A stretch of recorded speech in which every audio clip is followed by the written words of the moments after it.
Dan 90% Katon yang nyanyi. Saya nggak ada problem. Istri saya yang problem. Kenapa? Kenapa gitu? Kenapa Katon begitu nyanyinya? Udah kamu diem aja. Nah, kita profesional kok. Di panggung, mau sakit gigi, mau apa, kita harus maksimal. Dan dari maksimal itu, jadi ada constability kan, konstan. Ya. Dan Katon mendeliver itu dengan konstan. Saya nggak ada isu dengan itu. Iya, tapi saya juga Isu saya sebelum show aja itu kelakuannya itu. beberapa kali melihat memang suara Mas Katon tuh, tadi saya sempat sampaikan, Mas Katon tuh dari sisi wujud dan suara tuh nggak berubah sama sekali gitu loh. Stamina aja agak kurang. Stamina ya. Kalau Mas Adi, soal suara Mas Katon. Gini, misalnya kayak konser ya. Konser tuh 3 jam, ada yang 30 lagu. Yang ntar kita cuma 24 ton. Oh, oke. Tenang, Ton. 6 playback.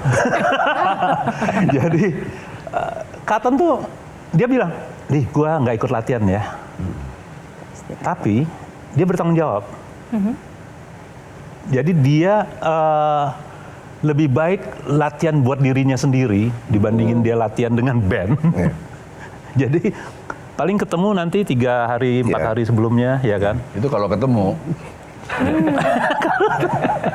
Dan sejauh ini dia benar-benar bisa mempertanggungjawabkan. Nggak fales gitu. Yang diturunin apa enggak Ya sekarang mungkin setelah di-adjust dengan vokal. Adjust pasti. Oh iya. Kita dari tahun 96 udah turun setengah. Turun setengah. Turun setengah.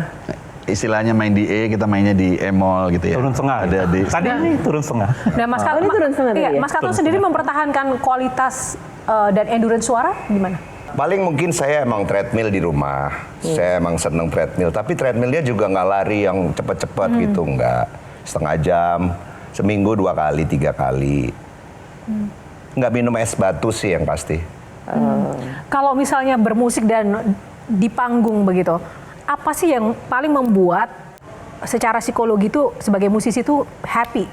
Melihat penontonnya banyak kah? Atau ekspresi penontonnya kah? Atau apanya? Ekspresi kalau saya. Ekspresi penonton. Kalau penonton sekarang banyak dan itu dia diem, Iya. itu lebih sedih lagi. Sedih banget. Itu sedih banget. Penonton banyak, tapi selesai Iya. lagu, kok diem? Iya. Pernah terjadi begitu? Terus sering banget kita. Sering. Masa? Nggak, akhirnya Akhirnya belakangnya nggak. Awalnya begitu. Ada satu kota dari Awalnya. 88 sampai Awalnya. 95. Ini kota luar biasa lah, kota musisi lah ya. Setiap kalian nonton, kalian band Jakarta. Jadi kota itu mungkin nggak terima ada band kayak band Jakarta. Jakarta tuh nggak jarang punya band yang luar biasa gitu. Mereka kan fanatik. Enggak, maksudnya Tahun 95 ini. bukan dari 88 sampai 95. Oh. Penonton penuh tapi nontonnya begini. Kita sampai aku bilang sama Didi, kayaknya kalau ada tawaran kota ini kita nggak usah deh. Baper. Nah, ya bukan ya, itu tadi penontonnya penuh tapi nggak ada yang tepuk tangan, kita nggak nyampe. Tahu gitu nggak ya. kenapa tuh? Kenapa begitu? Iya, nggak begitu tahu, tapi keadaan itu kan tidak menyenangkan kita gitu loh. Dan itu Kenapa mereka ngundang kita ya? Itu juga Lu bingung. nggak mengundang kita sih kalau nggak mau nyanyi kan gitu kan. Tapi tahun 96 kita punya program namanya Klakustik. Klakustik itu adalah lagu Club Project yang dibikin akustik. Itu live. Kota itu cair sama program kita. Dan kita masih mencahin rekor lah waktu itu. Gedung 6.000 kapasitasnya. Saya masih nebak-nebak nih kota yang mana nih. Saranjana kalau nggak salah tuh. Yang di Kutai itu. Yang mana sih? Nah, ini menarik buat Kak Mel ya, kalau bicara soal audiens begitu kan. Kak, sebagai musisi atau band itu kan bagaimana hype-nya penonton itu kan meter.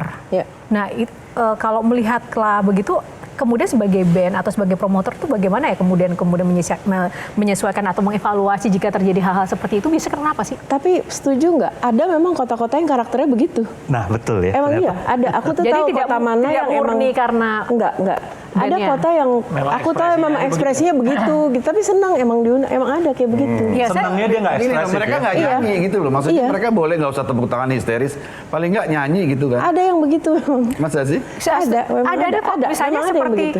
seperti Bon Jovi di Indonesia sama pernah lihat Bon Jovi di Malaysia, lebih anteng di Malaysia, dan Iya, itu memang benar. culture. Iya, memang. Iya kan? Ya kalau mau lihat kekinian lagi, kemarin kan Blackpink kalau nggak salah yang pertama di Bangkok. nggak di kota mana yang dia sampai Singapura ya. Itu sampai rasanya ngomong tolong dong ada yang nyanyi, ada yang apa gitu. Itu emang Iya, ada tempat-tempat yang karakternya Ada yang memang kayak seperti gitu ya. itu. Jadi tenang lo, nggak usah dibaperin. Nggak apa-apa kok, nggak apa-apa. Baper Nggak juga apa-apa, dia. Lil, ternyata, Lil. Nah, Baper. sebelum Kita mah biasa aja. Kalau kalian sebagai musisi melihat sekarang kan kebiasaan rekam. Perasaan kalian gimana? Kalau saya pribadi kehilangan sih, pengennya sih mereka terlibat bener. Secara fisik, tangan di atas, Handphone turun ya kan. ya. Iya. Begini semua gitu. Sekarang begini semua, ya kan.